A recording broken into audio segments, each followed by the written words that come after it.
Kembali bersama kami, saudara. Fenomena fotografer di ruang publik saat masyarakat berolahraga disentil oleh Kementerian Komunikasi dan Digital karena berkaitan dengan perlindungan data pribadi. Merespons hal itu, para fotografer yang kerap berada di ruang publik menyebut mereka terbiasa PK membaca sinyal warga yang tidak mau didokumentasikan. Fotografer memahami ada aturan perlindungan data pribadi. Namun mereka menyebut aplikasi jual beli foto yang berbasis kecerdasan buatan dengan pengenalan wajah ini hanya bisa diakses pengguna pribadi sehingga dianggap aman. Namun jika pemerintah memutuskan melarang fotografer di ruang publik, maka tidak ada pilihan lain selain patuh pada aturan itu.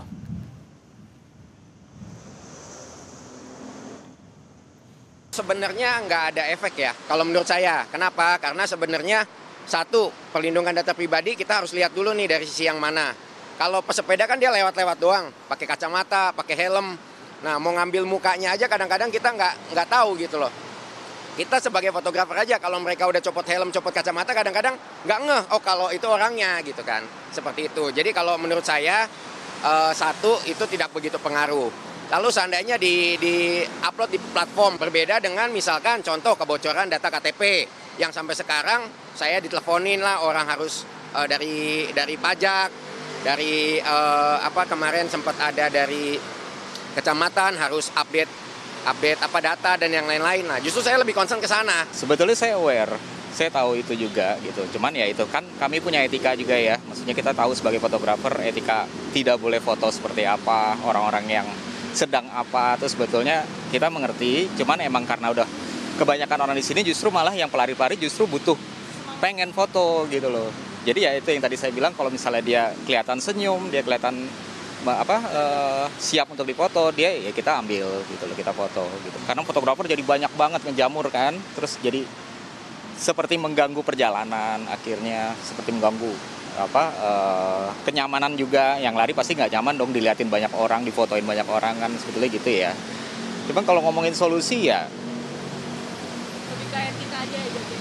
Iya, kita harus jaga etika. Semua fotografer tuh harusnya sadar kita jangan terlalu mengganggu lah, jangan terlalu mengganggu orang. Jadi kayak misalnya saya pasti cari tempat yang tidak mengganggu alur ya, yang pasti, terus tidak terlalu expose. Misalnya kayak saya di balik tiang ini gitu kan, mudah-mudahan kan nggak terlalu mengganggu gitu. Asal jangan di tengah-tengah dan jangan menghalangi malah gitu ya. Sejumlah warga merespons fenomena fotografer di ruang publik. Di satu pihak ada yang bilang peran fotografer membuat mereka bersemangat untuk berolahraga, tapi di sisi lain ada juga yang menyadari pentingnya perlindungan data pribadi, namun tetap memilih bijak menggunakan media sosial. Was-was ada, tinggal kita aja yang memanage media sosial kita. Pada saat kita main media sosial, sebenarnya kita kan udah tahu ya resiko apa yang akan kita tanggung kalau kita udah main medsos. Karena di mungkin banyak aplikasi yang kita upload wajah kita gitu. Bukan was-was tuh ada ya gitu. Tapi kan balik lagi tadi yang udah saya jelaskan bahwa pada saat kita udah bermain media sosial, kita udah tahu nih dampaknya kan. Juga sih karena fotonya juga foto bebas, pakaian kita juga pakaian sopan ya. Jadi saya pikir nggak masalah juga istilahnya gitu. Aman-aman aja. Karena juga jarang nge-upload kayaknya. Jadi yang upload paling kita sendiri aja setelah jajan baru kita upload juga gitu. Emang enaknya jadi kita nggak usah bawa kamera kemana-mana, udah ada tukang foto sendiri gitu. Sebenarnya itu pribadi masing-masing ya sebenarnya ya. Saya pribadi juga nggak bisa maksain lo jangan kayak gitu sih, enggak sih sebenarnya. Jadi sebenarnya itu sih pilihan masing-masing sih gitu. Tapi kalau misalnya aku sih enggak kayak gitu. Pasti sih, tapi enggak terlalu besar sih gitu. Pasti ada sih kekhawatiran, apalagi pernah bocor itu kan data juga. Jadi pasti khawatir ada, tapi sedikit sih. Kementerian Komunikasi dan Digital mengakui belum ada kebijakan terkait potensi penyalahgunaan data pribadi lewat teknologi kecerdasan buatan dalam platform jual beli foto yang digunakan para fotografer di ruang publik. Komdigi melalui Kepala Badan Pengembangan Sumber Daya Manusia, Bonifasius Wahyu Pujianto, menyebut akan membahas hal itu lebih lanjut. Kami bahas dulu ya, karena itu masih belum ada kebijakan yang ditentukan oleh pimpinan. Tapi kami memang mendengar hal tersebut, nanti mudah-mudahan akan ada respon lebih lanjut ya. Pertanyaannya, apakah keberadaan fotografer di ruang publik ini dikategorikan sebagai pelanggaran privasi digital?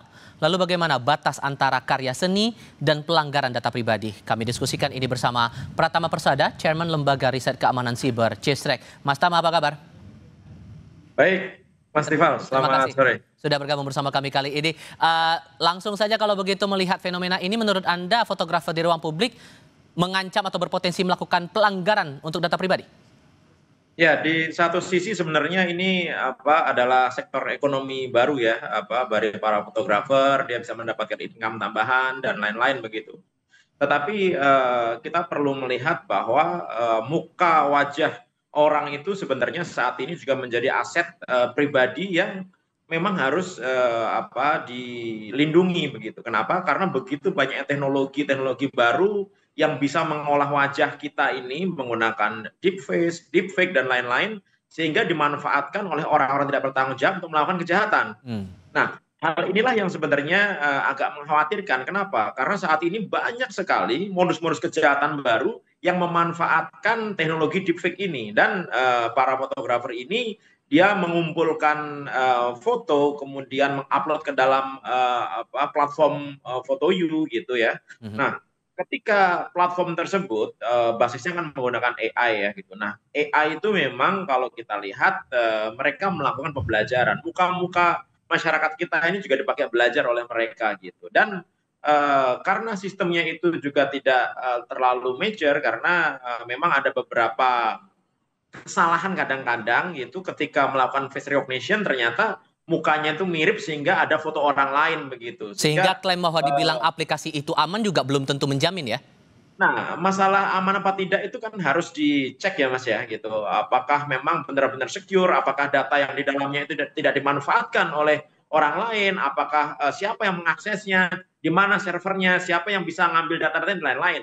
Kalau standarnya kan orang ketika dia login ke dalam sistem Fotoyu itu, kemudian dengan face recognition-nya dia akan mendapatkan foto-foto yang sama gitu, yang sesuai dengan profil mukanya begitu ya. Tetapi kan kita nggak tahu itu yang ngelola servernya siapa gitu. Terus foto-fotonya dikemanakan gitu ya. Karena kemarin baru saja terjadi ada beberapa bank di Indonesia dia terkena fraud know your customer ketika uji liveness gitu ya. Kemudian pakai foto orang, nah foto orang ternyata foto orang lain gitu. Karena kebocoran data di negara kita ini sudah terlalu besar, sehingga data KTP bocor, data SIM card bocor, data apapun bocor. Nah, KTP dan foto ini ketika disatukan bisa digunakan untuk melakukan penipuan dan fraud. Kalau dalam konteks fotografer di ruang publik ini, dalam aturan yang ada, terutama dalam Undang-Undang PDP, Mas Tama, wajah seseorang yang terekam kamera di ruang publik itu termasuk data pribadi yang juga wajib dilindungi, atau justru belum tercover nih dalam undang-undang yang ada? Itu termasuk dong, muka wajah biometrik itu termasuk dalam data pribadi yang dilindungi di pasal 57 Undang-Undang nomor 27 tahun 2022 begitu. Bahwa muka kita ini adalah privasi, dan saat ini muka masyarakat Indonesia juga, muka kita ini gitu, sekarang juga digunakan untuk melakukan ini kan otorisasi kan gitu. Nah, ini yang sebenarnya agak membahayakan. Mungkin kita nggak sadar, mungkin kita merasa bahwa enaklah kita nggak usah bawa foto, pergi kemana-mana ada yang motoin dan lain-lain, ada platformnya begitu. Tapi di sisi lain, ketika platform tersebut misalkan mengalami kebocoran data dan foto-foto itu semuanya misalkan bocor, nah itu yang akan menjadi malapetaka gitu. Karena apa? Karena fotonya itu kan high resolution gitu. Fotonya itu foto-foto yang memang dibuat oleh fotografer profesional, resolusinya tinggi, dan itu sangat mudah sekali digunakan untuk membuat deepfake dan lain-lain begitu. Tapi kalau melihat fenomena di sosial kita juga sepertinya belum semua juga paham ataupun punya kekhawatiran yang sama bahwa ini ada ketakutan kesalahan atau penggunaan datanya bakal disalahgunakan oleh pihak lain. Menurut Anda itu juga perlu diwaspadai? Gitu. Jadi gini konsepnya, masyarakat kita itu sebenarnya di Indonesia nggak ada yang selamat. Kita ini hanya bisa menjadi korban dan calon korban saja. Tinggal nunggu waktu saja sebenarnya kita menjadi korban. Oleh karena itu kita harus tetap menjadi calon korban dengan cara apa? Waspada, dengan cara apa? Ya tidak melakukan sharing data sembarangan, dan ini gitu kan, ini di luar kesadaran kita nih. Kita kadang-kadang kan olahraga kemudian di foto kita nggak tahu, bisa nggak mau ngambil fotonya gitu, foto kita dikemanakan gitu dan lain-lain gitu. Nah, hal-hal seperti ini yang menurut saya perlu diatur gitu. Jadi harus cari langkah-langkah win-win solution-nya gitu, bagaimana nanti pola para fotografer ini supaya tidak melanggar aturan. Misalkan ya orang yang mau lari kalau misalkan di tempat publik dia misalnya pakai stiker gitu ya, pakai stiker itu yang boleh difoto. Kalau nggak pakai stiker berarti jangan difoto misalkan kayak gitu gitu.